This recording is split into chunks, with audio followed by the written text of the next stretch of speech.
الكونغو الديمقراطية تهزم مصر بركلات الترجيح وتتأهل لربع نهائي كأس إفريقيا.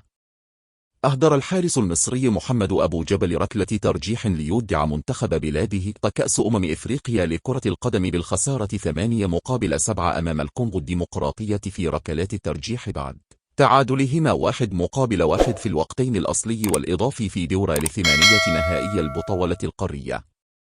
وافتتحت الكونغو الديمقراطية التسجيل في المباراة بعد مرور 37 دقيقة عبر ميشاك إيليا إثر خطأ جماعي فادح للاعبي مصر أثناء تنفيذ رمية تمس، لكن مصطفى محمد تمكن من تسجيل هدف التعادل في الدقيقة الأولى من الوقت بدل الضائع للشوط الأول عن طريق ركلة جزاء حصل عليها أحمد حجازي.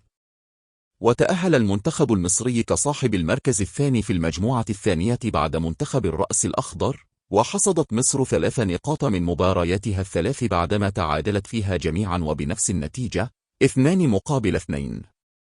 وضرب منتخب الكونغو الديمقراطية موعدا مع منتخب غينيا في ربع نهائي البطولة القارية، والذي تغلب على غينيا الاستوائية بهدف نظيف.